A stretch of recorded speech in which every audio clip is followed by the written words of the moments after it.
Travel northwest into the desert of Del Rio, Texas, and eventually you will come to Devil's River. In the 1830s, a trapper named John Dent and his wife Molly settled where Dry Creek runs into Devil's River. Dent was after beaver, which were plentiful there. He and Molly built a cabin from brush, and near it they put an arbor to give them shade.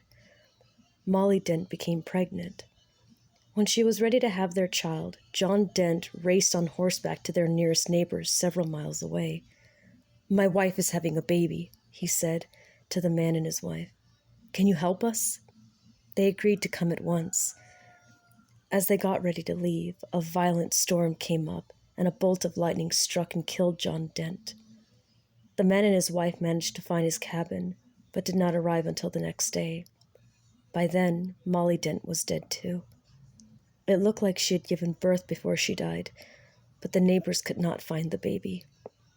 Since there were wolf tracks all around, they decided that the wolves had eaten it. They buried Molly Dent and left. A number of years after she died, people began to tell a strange tale. Some swore it was a true story. Others said it never could have happened.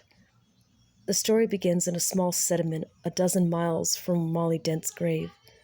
Early one morning, a pack of wolves raced in from the desert and killed some goats.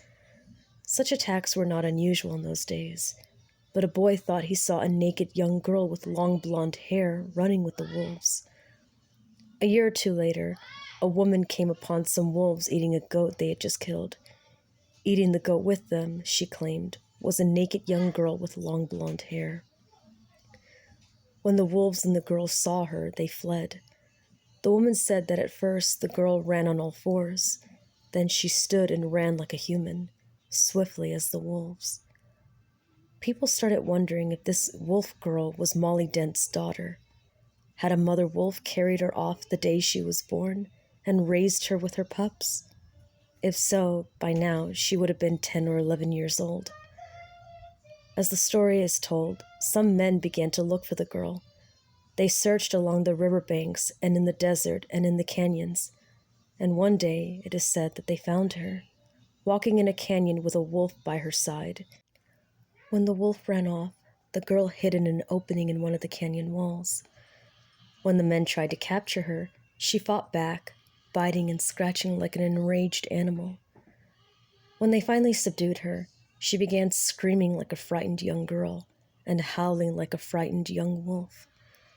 Her captors bound her with rope, put her across a horse, and took her to a small ranch house in the desert. They would turn her over to the sheriff the next day, they decided. They placed her in an empty room and untied her. Terror-stricken, she hid in the shadows. They left her and locked the door. Soon she was screaming and howling again. The men thought that they would go mad listening to her, but at last she stopped. When night fell, wolves began howling in the distance. People say that each time they stopped, the girl howled in reply. As the story goes, the cries of wolves came from every direction and got closer and closer. Suddenly, as if a signal had been given, wolves attacked the horses and other livestock. The men rushed into the darkness, firing their guns. High up in the wall, in the room where they had left the girl, was a small window. A plank was nailed across it. She pulled the plank off, crawled through the window, and disappeared. Years passed with no word of the girl. Then one day, some men on horseback came across a bend in the Rio Grande, not far from Devil's River. They claimed that they saw a young woman with long blonde hair feeding 2 wolf pups.